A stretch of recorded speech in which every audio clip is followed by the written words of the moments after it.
রব্বুল আলামিন আসমানি ফয়সালা করলেন, ও মুসা নবীর জাতিরা শোনো,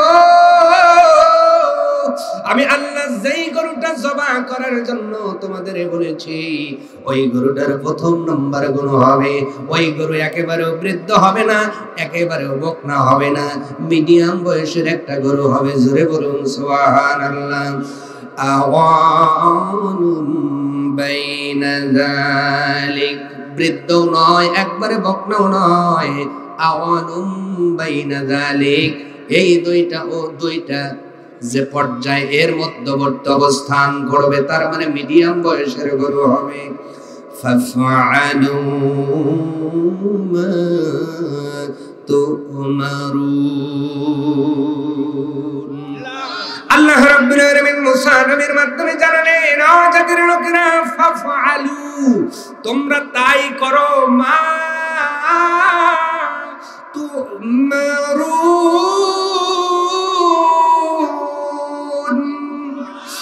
যা তোমাদেরকে আদেশ করা হয়েছে তোমরা সেটাই পালন করো। এইভাবে বলতে গেলে হয়তো সময়টা লেগে যাবে, আপনারাও কষ্ট পাবেন আমার ভাইয়েরা। এইভাবে আমি যে আয়াত তেলাওয়াত করলাম ৬৬, ৬৭, ৬৮, এইভাবে ৭৩ নম্বর আয়াত পর্যন্ত রব্বুল আলামিন এই ঘটনা বর্ণনা করেছেন।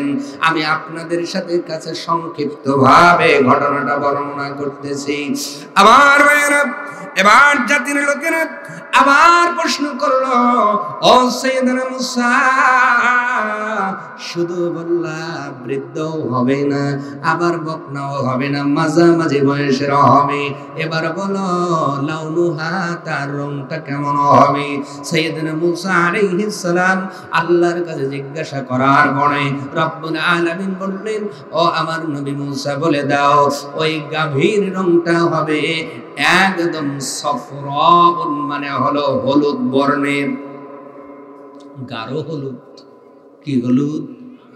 আরো জোরে প্রশ্ন কইরা বিপদ বাড়তেছে না কমতেছে? হলুদ গরু কি বেশি পাওয়া যায়? তাও যেমন তেমন হলুদ নয়, আল্লাহর কোরআনের দলিল সফরা, গাঢ় হলুদ। আল্লাহু আকবার। বয়সটা মিডিয়াম হবে, কালারটা গাঢ় হলুদ হবে। ফাকিউল লাউনুহা তাসুরুন নাযিরিন।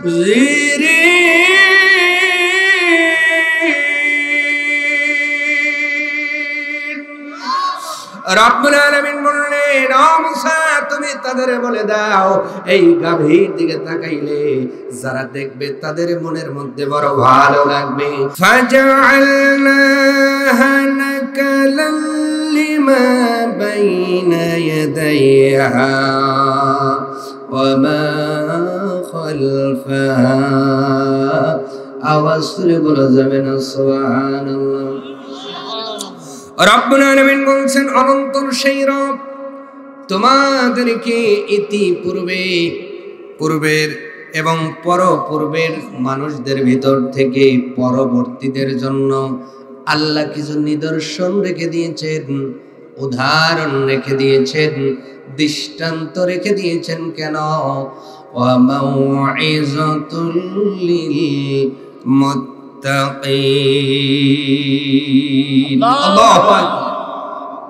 ওয়া মাউইযাতুল লিল মুত্তাকিন, যেন এটা মুত্তাকিদের জন্য একটি ওসিয়া, আপনার ওয়াজ হতে পারে, নসিহা হতে পারে। সুবহানাল্লাহ বলে। তার মানে পরবর্তীদের জন্য আল্লাহ পূর্ববর্তীর কিছু দৃষ্টান্ত দিয়েছেন কে বলেন? পূর্বেরদের থেকে আল্লাহ পরবর্তীদের জন্য কি দিয়েছেন? দৃষ্টান্ত, উদাহরণ, মিসাল। রব্বুল আলামিন কোরআনুল কারীমের মধ্যে অনেক কিছুর উদাহরণ দিয়েছেন। তার ভিতরে একটা আছে মৌমাছি, যার নামে আল্লাহ সূরা দিয়েছেন। জোরে বলেন সুবহানাল্লাহ। ওই কথা বলতে গেলে হয়তো সময়টা বেড়ে যাবে, আলোচনাটা করার সময় হবে না। শুধু একটা কথা বলি, আপনার আমার বাড়ি যখন মৌমাছি বসে, আপনারা তার নিচে কিছু মৌমাছিকে গলা কাটা অবস্থায় পড়ে থাকতে দেখবেন। আমরা দেখি সাধারণত মারা গেছে, কিন্তু গলা কেটে মারা যায়। কারণ হলো কোনো মৌমাছি যদি নাপাক জায়গা থেকে এক বিন্দু ভেজাল ওই চাকে মিশায়, ওখানে একজন কর্তা আছে, রাজা আছে, বিচারের বোর্ড বসাইয়া আর মৃত্যুদণ্ড কার্যকর করে। সুবহানাল্লাহ। বাজ্জা বইলে সুবহানাল্লাহ না বলার কারণ আছে, কারণ মৌমাছি এক বিন্দু ভেজাল মিশাইলে আর গলা কেটে মরতে হয়। আর সেই মানুষ শ্রেষ্ঠ জাত, মৌমাছির থেকে মধু আইনেছে মিশায়, কথা কয় না, গলা শিরে মিশায়, গলা কাটা যায় না, তো এই জন্য সুবহানাল্লাহ হইতেছে। জোরে বলুন সুবহানাল্লাহ। রব্বুল আলামিন কোরআনুল কারীমের মধ্যে পিপিলিকার উদাহরণ দিয়েছেন, মশার উদাহরণ দিয়েছেন। এবার বলবেন আল্লাহ কোরআনুল কারীমের মতো বড় একটি কিতাবের মধ্যে মশার উদাহরণ কেন দিলেন? মশা আপনার চেয়ে অনেক ছোট হতে পারে, কিন্তু আপনার আমার চেয়ে ক্ষমতা তার কম নয়।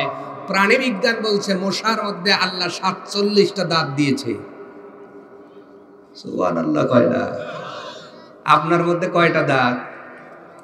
সবগুলো জ্বালাইলে কয়টা? আর মশারে আল্লাহ দিয়েছে 47টা। মারহাবা বললেন না? এবং শুধুমাত্র দুনিয়ার ময়দানে এই পৃথিবীতে প্রতি বছর 10,000 মানুষ মশাবাহিত রোগে মারা যায়, যা কোনো হিংস্র প্রাণীও মারতে পারে। তাহলে মশার ক্ষমতা কম মনে করলে? গম আসছেন একবারে খুলে, যে কি গম? রসাল গম। হ্যাঁ, হাকিম ভাই বলছে রসাল গম। খালি মশা সাহেব যায় কানের কাছে যদি একটু কয় গম কি আছে, আসতে বলে। আপনি এত বড় মানুষ, খালি আর এক ঘুম কয় আপনার গম নাই। তাহলে সেই মশার উদাহরণ দিয়েছেন, পিপিলিকার উদাহরণ দিয়েছেন। আল্লাহু আকবার। তাহলে পূর্ববর্তীর উদাহরণ আল্লাহ যে দিয়েছেন, কারণ আছে না নাই? সব উদাহরণের পিছনে একটি বড় উদ্দেশ্য আছে। আল্লাহ পাক বলছেন, বান্দা বান্দি শোনো, আমি পূর্ববর্তীদের থেকে উদাহরণ তোমাদের দিয়েছি বুঝবার জন্য। মাউইযাতাল মুত্তাকিন, আর মুত্তাকিদের জন্য এটা নসিহত হবে। তারা সেখান থেকে বুঝ নিয়ে বাড়িতে গিয়ে আর অন্যায় করবে। আল্লাহ পূর্ববর্তীর মধ্যে ফিরাউনের উদাহরণ দিয়েছেন কি দেন নাই? যে ওই পথে গেলেই কিন্তু আল্লাহ কাজ করে বালাইব, ঠিক কিনা? নমরুদের উদাহরণ দিয়েছেন কি দেন নাই? হামানের উদাহরণ দিয়েছেন কি দেন নাই? কারণের উদাহরণ দিয়েছেন কি দেন নাই? আল্লাহ আবু জেহেল, আবু লাহেবদের উদাহরণ দিয়েছেন কি দেন নাই? এইভাবে আল্লাহ পাক বলছেন, বান্দারে আমি আল্লাহ কিছু উদাহরণ, কিছু দৃষ্টান্ত তোমাদের মাঝে রেখে যাই, যেন তোমরা সেখান থেকে শিক্ষা গ্রহণ করো, যদি তোমরা মুত্তাকি হও। আর যদি মুত্তাকি না হই, কোরআনের কথা আমরা নিজের বিপক্ষে দাঁড় করায়া হুজুরকে আরো প্রোটেস্ট করার চেষ্টা করি, ঠিক কিনা? আমার ভাইয়েরা, আল্লাহ কি উদাহরণ দিলেন এই সূরা, এই আয়াতের পরে ক্ষণে আল্লাহ বর্ণনা করতেছেন। বান্দা শোনো, আমি সূরাতুল বাকারার 67 থেকে 73 নম্বর আয়াতের মধ্যে রব্বুল আলামিন যে উদাহরণটা দিলাম, উদাহরণটা হলো একটা গভীর উদাহরণ। জোরে বলেন সুবহানাল্লাহ। উদাহরণটা কেন দেওয়ার প্রয়োজন হলো? ওই সময় মুসা নবীর জামানা চলতেছিলেন, একজন ভাতিজা তার চাচাকে হত্যা করে ফেললেন। হত্যা করার লোক আছে না নাই? আসতে বলে। 2 দিন আগেই দেখলাম একটা ছোট্ট শিশু, নাবালেগ শিশু, বস্তার মধ্যে গলা কেটে এমন ভাবে বস্তার মধ্যে পুরে দিয়েছে, মনে হয় আলু পটল যেমন করে বস্তার মধ্যে ভরে রাখে। একটা নিষ্পাপ সন্তান, যার চেহারার দিকে তাকাইলে হয়তো অনেক মানুষ অনেক কষ্ট ভুলে যাবে, অথচ এই মানুষ নামের দানবগুলো ওই সন্তানটার ধর থেকে কল্লাটা আলাদা করে দিয়েছে, ঠিক কিনা? কোরআনের বিচার যদি দেশে চালিত থাকতো, এই বিচার হতো কি হতো না? মনে অবশ্যই হতো। এই জন্য চাই কোরআনের বিচার আমাদের দেশে চালু হয়ে যাক, ঠিক কিনা? আমার ভাইয়েরা, আল্লাহ রাব্বুল আলামিন উদাহরণটা দেওয়ার কারণ হলো, বনে ইসরাইলের সেই ভাতিজা চাচাকে হত্যা করলেন সম্পদের লোভে পড়ে। কিসের লোভে? সম্পদের লোভে পড়ে নিজের ভাতিজা চাচাকে হত্যা করে। রাত্রে বেলায় চাচার বডিটা আর এক গোত্রের, অন্য দলের, অন্য গোষ্ঠীর একজন মানুষের ঘরের দরজার সামনে রেখে দিয়ে আসলেন। সকালবেলা হতে না হতেই ভাতিজা যাইয়া কান্নাকাটি শুরু করে। এলাকার মানুষগুলো যখন গচ্ছিত হয়ে গেল, কি হয়েছে কি হয়েছে, ভাতিজা ডাক দিয়ে বললেন, আমার চাচাকে এই গোত্রের লোকগুলো হত্যা করে ফেলেছে। জোরে বলেন নাউজুবিল্লাহ। আর চিন্তা হলো মারিয়াও যেতবো, কাইদিয়াও যেতবো। এরকম লোক আমাদের ভেতরেও আছে না? মারিয়াও যেতে, কেসেও যেতে,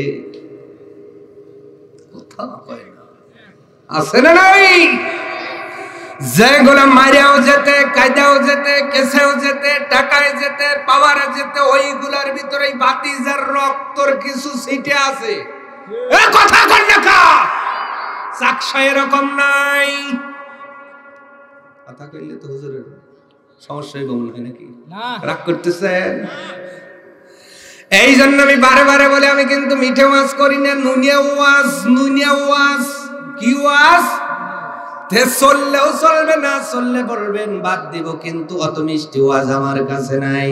কারণ আমার জিহ্বার হিসাব একদিন মালিকের কাছে হবে কি হবে না। কাইতে জিততেছে, হাই হাই গেল কইরি, আমার চাচারে মেরে ফেলছে। এবার এমনি ওই গোত্রে বানাবাড়ি ছিল। এই বিষয়টাকে নিয়ে গোত্রের মধ্যে গৃহযুদ্ধ লাগার প্রবল সম্ভাবনা দেখা দিল।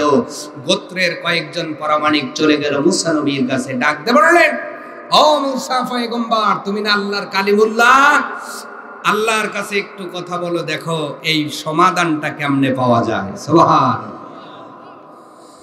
সাইয়েদনা মুসা নবীর কাছে জাতির লোকেরা যখন এই মার্ডারের হত্যাকাণ্ডের বিচার চাইলেন, আসমানি যখন ফয়সালা চাইলেন, রব্বুল আলামিন মুসা নবীর আবেদন কবুল করলেন। মুসা নবীকে আপনার ইলহাম করে দেওয়া হলো, সেটাই আল্লাহ পরে আয়াতে বলে দিলেন। রব্বুল আলামিন বললেন, মুসা নবী তাদের বলে দিলেন, ওয়া ইয ক্বালা মুসা লিকওমিহি ইন্নাল্লাহা ইয়া'মুরুকুম আন তাযবাহু বাকারা। জোরে বলুন আল্লাহু আকবার। রব্বুল আলামিনের পয়গম্বর সাইয়েদনা মুসা আলাইহিস সালাম বললেন, জাতির লোকেরা, তোমরা যেহেতু সমাধান চেয়েছো, রব্বুল আলামিন আসমানি সমাধান দান করে দিয়েছেন। তোমরা একটা গরু জবাই করো। কি জবাই করো? জোরে বলুন কি? ক্বালু আতাত্তাখিযুনা হুজুয়া। জাতির লোকেরা বলল, আমরা চাইলাম কি আর দিলেন কি? চাইলাম গরম ভাত, দিলেন পান্তা ভাত।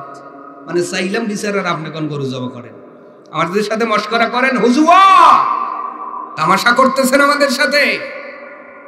এবার মুসা নবীর রাগ কম না বেশি? আসতে বলে। ওই রকম দুই একটা মুসা আমাদের এই সমাজে দরকার ছিল। ছোটবেলায় এক চট দিছে, ফিরাউনের মতো মানসিক দাদি লাগাইছে, ঠিক খেলা। আর বড় বেলায় একটা ঘুষি দিছে, কীর্তি বংশের এক ঘুষি খাই ফিরাউনের গোত্রের একবারে শেষ। রাগ কম না বেশি? যেই বলছে আমার সাথে মশকরা করে, তখন নবী মুসা কি বলছে আল্লাহ পাক সেটাও তুলে দিচ্ছে। ক্বালা আউযু বিল্লাহি আন আকুনা মিনাল জাহিলিন।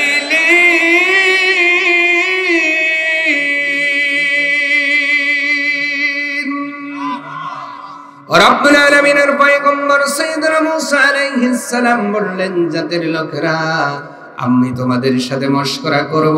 এরকম মশকরা করার জন্য রব্বুল আলামিন তার পয়গম্বরদের পাঠায়া দেন নাই।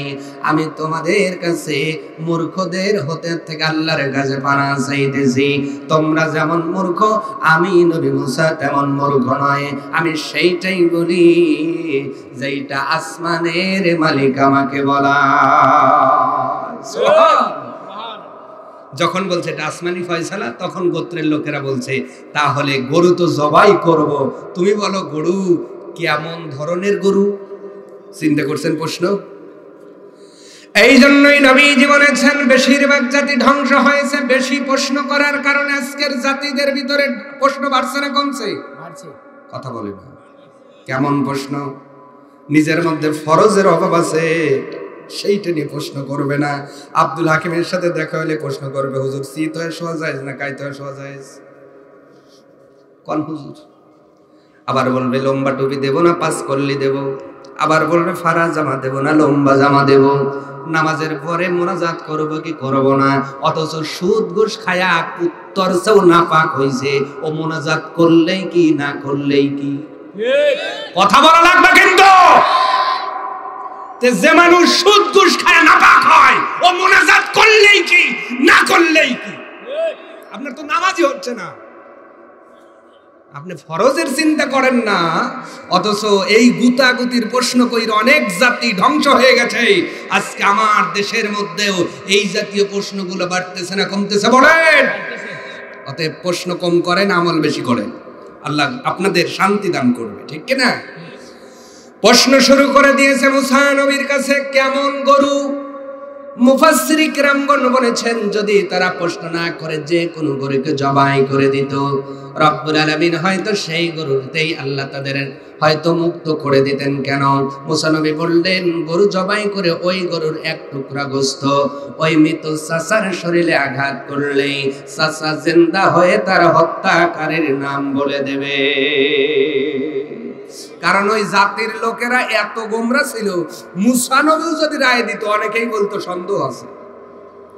এই জন্য আল্লাহ বলছে কি, মরা মানুষকে জিন্দা করে রায় দেওয়া যাতে এর ভিতরে কোনো সন্দেহ না থাকে। সুবহানাল্লাহ বলে। আমার ভাইরা, এবার তারা প্রশ্ন করলো, ক্বালু দু'উ লানা রাব্বাকা ইউবাইয়িন লানা মা হি। জোরে বলুন না আল্লাহু আকবার। জাতির লোকেরা বললেন, ও সাইয়েদনা মূসা, আমাদের নবী মূসা, আল্লাহর নবী, আমাদের আপনি বলেন গরুটা কেমন হবে, গরুটার কালার কেমন হবে, গরুটা দেখতে কেমন হবে। নানাবিধ প্রশ্ন যখন মুসা নবীর কাছে করা হলো, মুসা নবী ডাইরেক্ট দোয়া করলেন। কালিমুল্লাহ হওয়ার কারণে সরাসরি রব্বুল আলামিনের সাথে কথা বলতে পারতেন। এবার মুসা নবীর কাছে যখন হাতটা তুলে দিলেন, আল্লাহ পাকের পক্ষ থেকে ফয়সালা করে দেওয়া হলো, قال إنه يقول إنها بقرة لا فرد ولا بقر। জোরে বলুন আল্লাহু আকবার। রব্বুল আলামিন আসমানি ফয়সালা করলেন, ও মুসা নবীর জাতিরা শোনো, আমি আল্লাহ যেই গরুটা জবাহ করার জন্য তোমাদের বলেছি, ওই গরুটার প্রথম নম্বর গুণ হবে, ওই গরু একেবারে বৃদ্ধ হবে না, একেবারে বকনা হবে না, মিডিয়াম বয়সের একটা গরু হবে। জোরে বলুন সুবহানাল্লাহ। আওয়ানুম বাইনা যালিক, বৃদ্ধ নয় একবারে বকনাও নয়, আওয়ানুম বাইনা যালিক, এই দুইটা যে পর্যায়ে এর মধ্যবর্তী অবস্থান করবে, তার মানে মিডিয়াম বয়সের গরু হবে। ফাফআলু মা তুমারুন। আল্লাহ রাব্বুল আলামিন মুসা নবীর মাধ্যমে জানালেন, ও জাতির লোকেরা, ফাফআলু, তোমরা তাই করো, মা তুমারুন,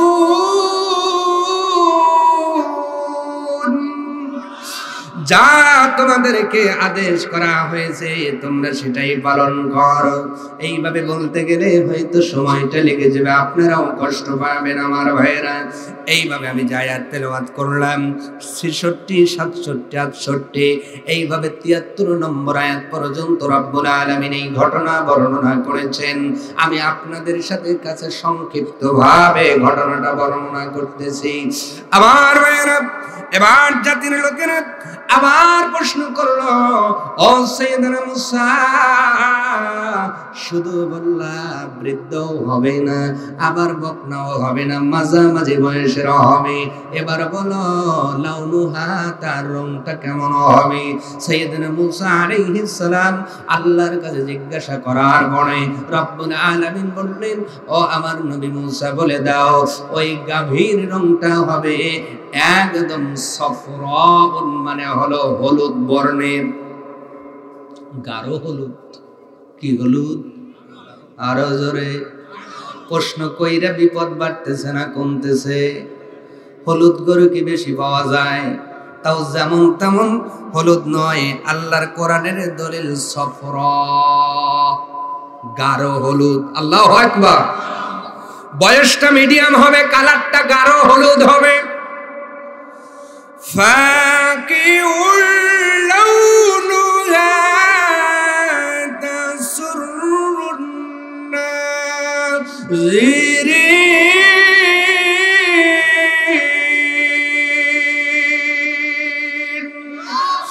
রব্বুল আলামিন বললেন, ও মূসা তুমি তাদের বলে দাও, এই গাভীর দিকে তাকাইলে যারা দেখবে তাদের মনের মধ্যে বড় ভালো লাগবে, তারা বড় শান্তি পাবে, তারা বড় ভালো লাগবে, গাভীটার দিকে শুধু তাকায়াই থাকবে। দর্শনার্থীদের জন্য এই গাভীটা বড় আরাম তৃপ্তিদায়ক হয়ে যাবে, দৃষ্টিনন্দন হয়ে যাবে, দেখার পরে চোখটা জুড়াইয়া যাবে। আরো জোরে বলেন। এবার তারা এখনো শেষ করে নাই, এবার ডাইকা বলছে, ও নবী মূসা বুঝলাম গরুর রংটা হবে গাঢ় হলুদ, আবার লোকেরা দেখলেই বড় তৃপ্তি পাবে, চোখ জুড়াইয়া যাবে, গাভীর বয়সটা হবে মিডিয়াম। কিন্তু এই জাতীয় গরু তো আমাদের কাছে অনেকই আছে, একটু জেনে দাও না ওই গাভীটা আমাদের কাছে কেমন হবে, একটু ভালো করে জেনে দাও।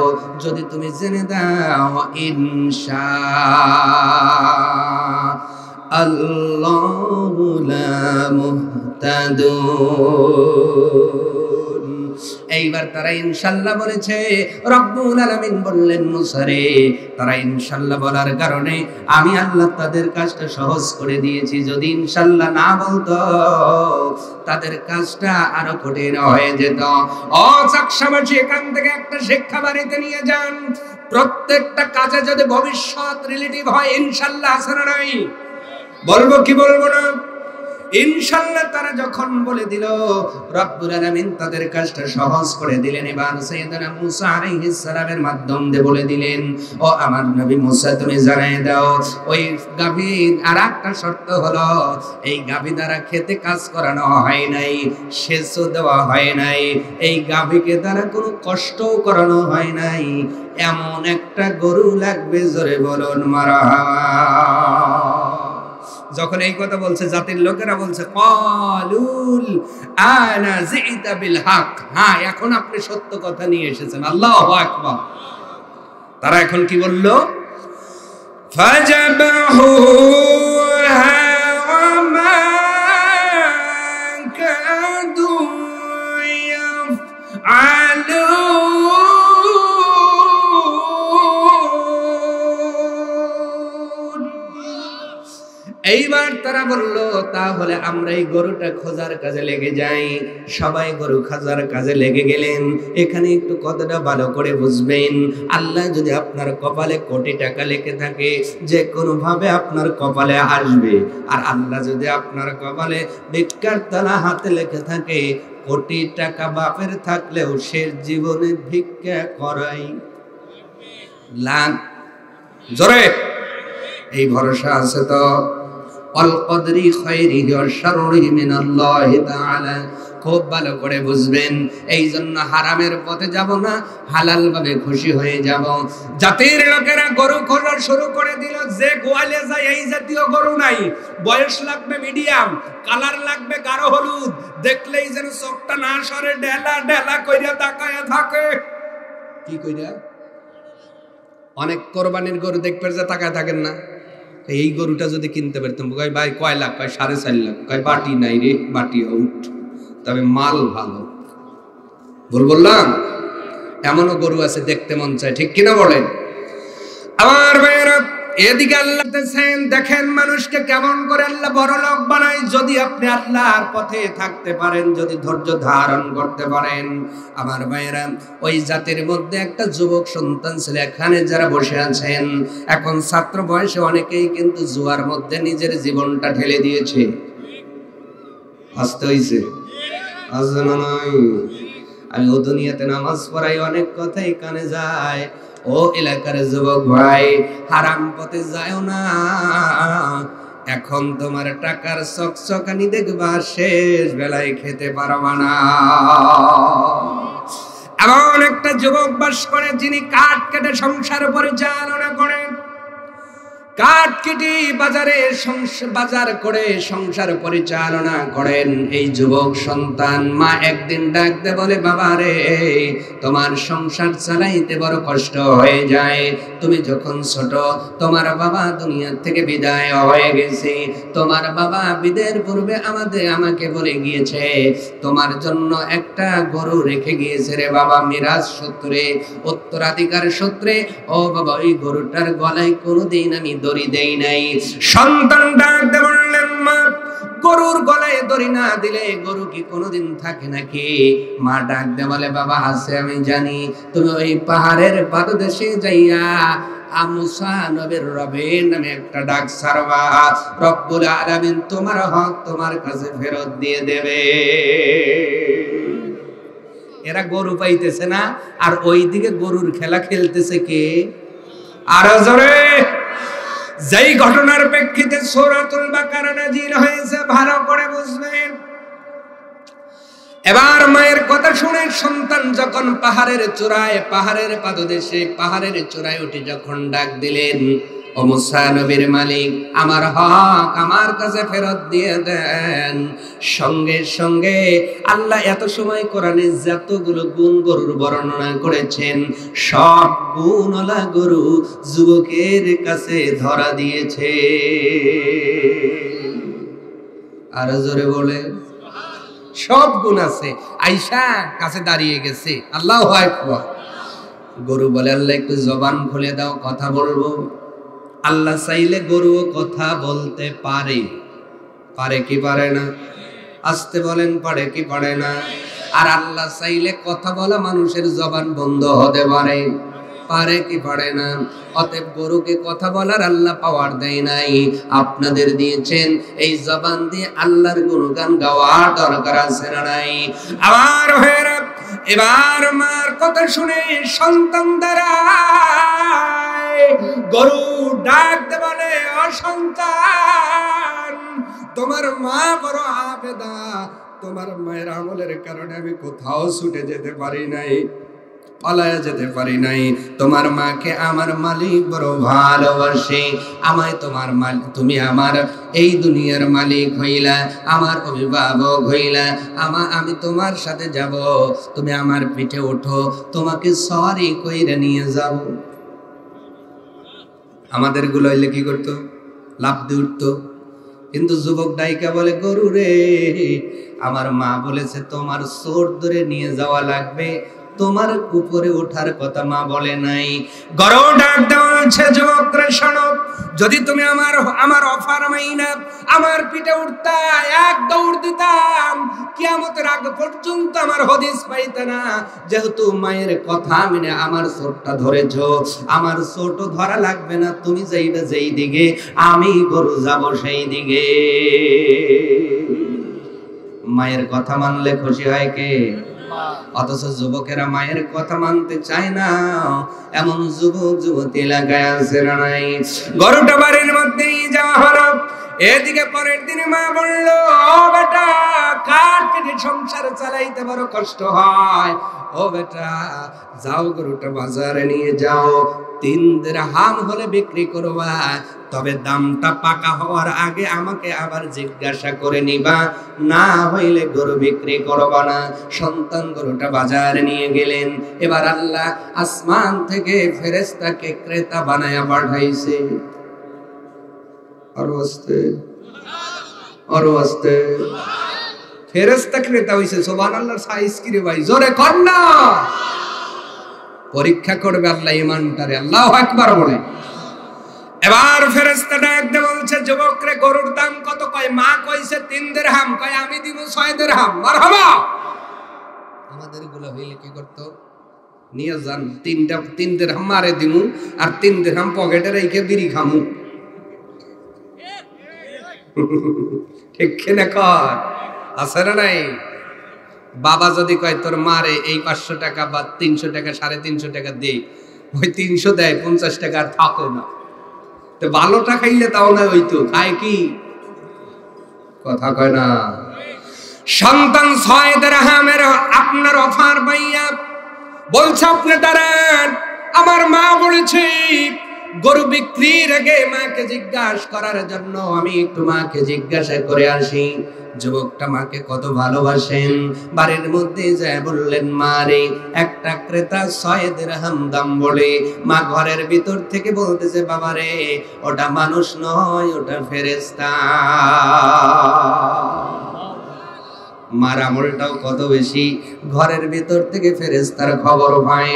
আর আমার মা গুলো সন্তান ভালো চায়, কিন্তু সন্তান যখন পেটে আসে ইস্টার জলসা সারা ঘুম আসে না।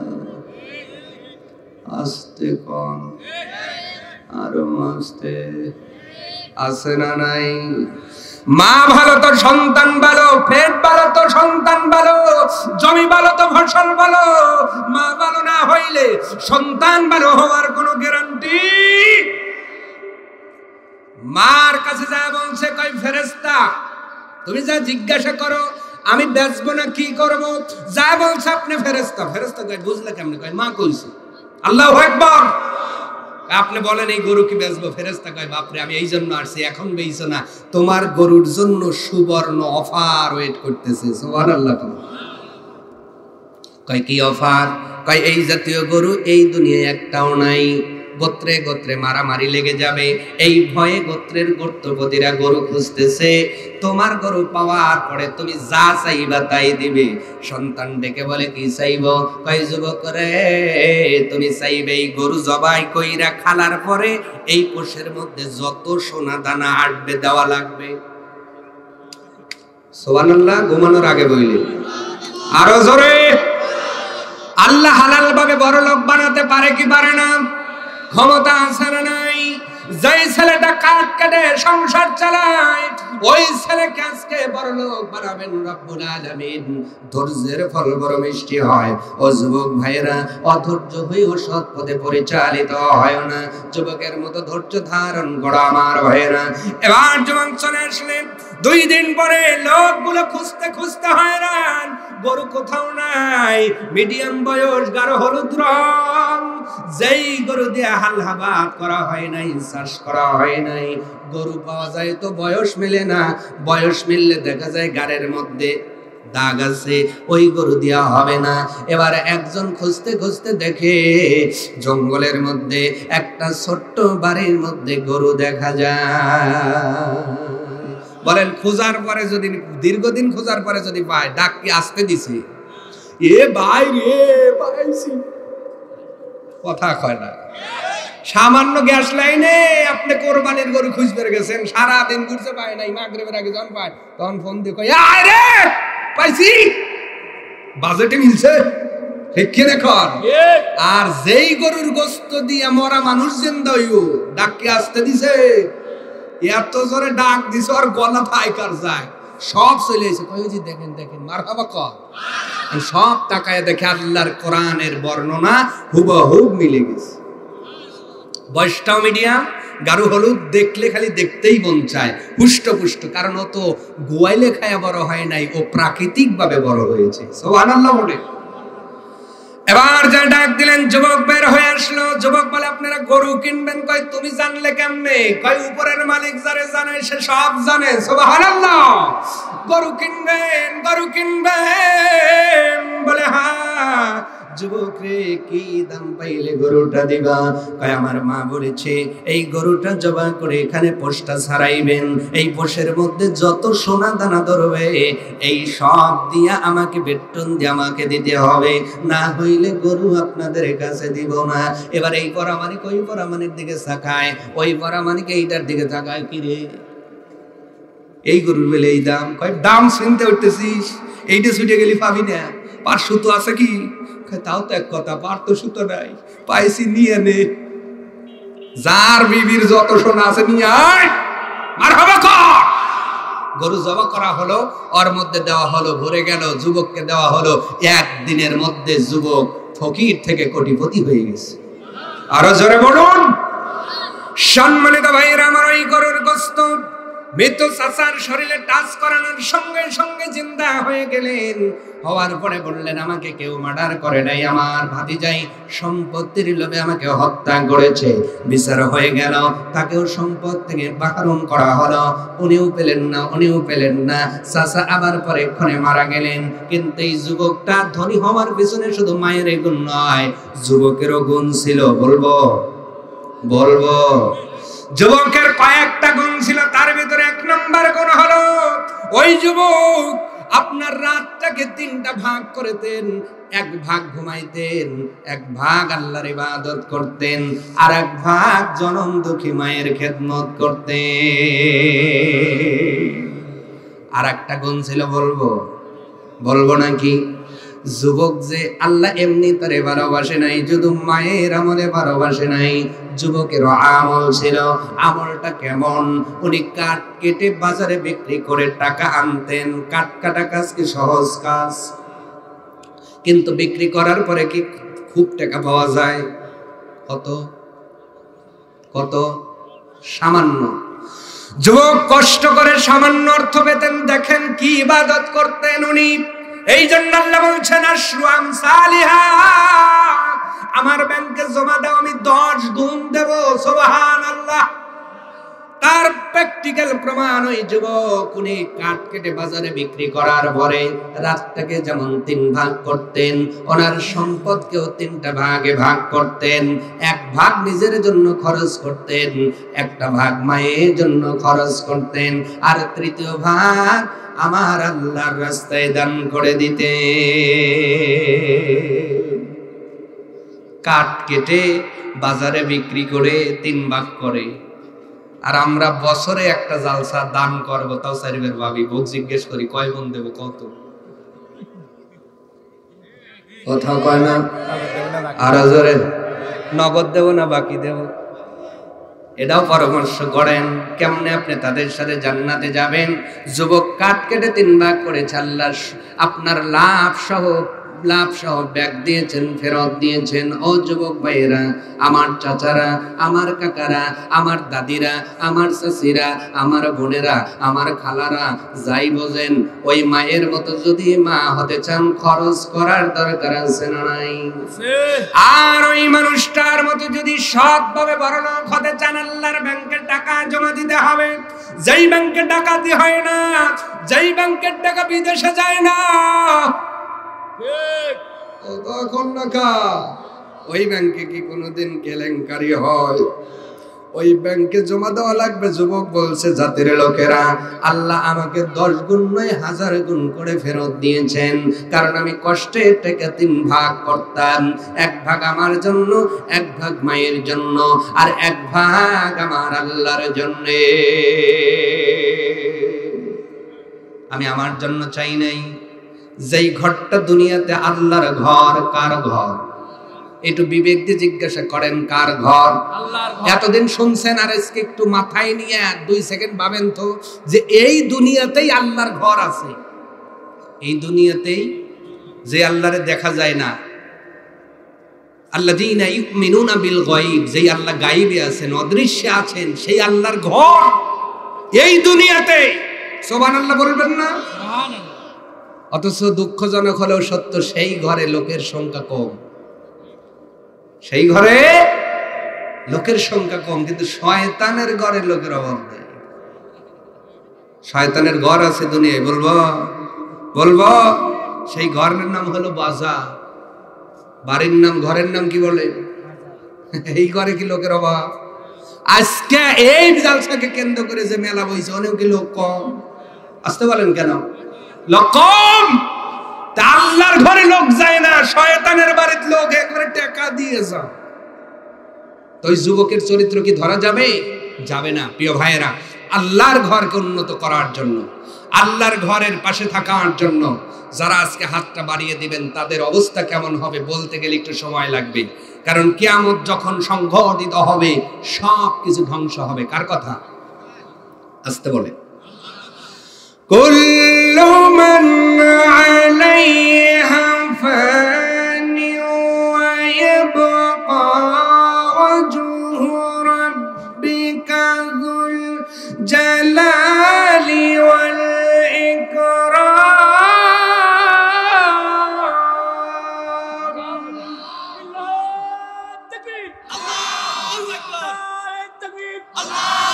আল কোরআনের আলো ঘরে ঘরে জালো, আল হাদিসের আলো ঘরে ঘরে জালো। আল্লাহ সব কিছু ধ্বংস হয়ে যাবে। কার কথা? ওয়া ইয়াবকা ওয়াজহু রাব্বিক, শুধুমাত্র যেটা অবশিষ্ট থাকবে তোমার রবের অস্তিত্ব। সুবহানাল্লাহ। কিন্তু কিয়ামত হয়ে যাওয়ার পরে দেখবে মেঘের মতো সাদা সাদা এখনো কি যেন ভেসে আছে। সুবহানাল্লাহ। হাদিসে কুদসি থেকে বলছি, যেটা আল্লাহ বলেছেন। সুবহানাল্লাহ বলেন। কোরআনটাও আল্লাহর কথা, হাদিসি কুদসিটাও আল্লাহর কথা। সুবহানাল্লাহ বলেন। তাই ফেরেশতা যা বলবে আল্লাহ সব কিছু ধ্বংস করলাম, এই মেঘের মতো কি দেখা যায়? আল্লাহ বলবে তোমরাই জিজ্ঞেস করো। আল্লাহ জানে কি জানে না? জানে কি জানে না? কিন্তু ফেরেশতারা যায় দেখবে সাদা মেঘের মতো ঘরের মতো কি যেন দেখা যায়। ফেরেশতারা জিজ্ঞেস করবে তোমরা কারা? উত্তর হবে আনা বাইতুল্লাহ, আমরা হলাম আল্লাহর ঘর। সুবহানাল্লাহ বলেন। ফেরেশতারা ডাক দিয়ে বলবে তোমরা ধ্বংস হও না কেন? সব কিছু ধ্বংস হয়ে গেছে, তোমরা ধ্বংস হও না কেন? মসজিদ গুলো ডাক দিয়ে বলবে আল্লাহ গো, ও জিবরাইল, ও ফেরেশতারা, আল্লাহর কাছে একটা খবর তুলে ধরো, যত সময় পর্যন্ত দুনিয়ার ওই মানুষগুলো আমাদের ভিতরে না দিবে, যেই মানুষগুলো আমাদের বানিয়েছে, যেই মানুষগুলো আমাদের আবাদ করেছে, নামাজ পড়েছে, যত্ন করেছে, যেই মানুষগুলো ইমামতি করেছে, আযান দিয়েছে, কামত দিয়েছে, এক কথায় যারা মসজিদের পক্ষে দুনিয়াতে কাজ করেছে, এই মানুষগুলোকে আমাদের মধ্যে এনে দাও, আমরা মসজিদ তাদের জান্নাতে না দিয়ে ধ্বংস হব না। আল্লাহ পাক বলবে মসজিদে শুধু তোর সম্মানের কারণে আমার ওই সাকসার ওই মানুষগুলোকে আমি মাফ করে দিলাম। তাহলে মসজিদের পক্ষে থাকার দরকার আছে না নাই?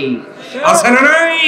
যেই দিন বাবা কাজে লাগবে না, মা কাজে লাগবে না, ভাই কাজে লাগবে না, বন্ধু কাজে লাগবে না, সন্তান কাজে লাগবে না, স্ত্রী কাজে লাগবে না, ওই দিন যেই মসজিদ আপনার জন্য আল্লাহর কাছে সুপারিশ করবে, ওই মসজিদের পক্ষে কারা কারা আছে দুই হাত তুলে আল্লাহরে দেখাবো। লিল্লাহি তাকবীর।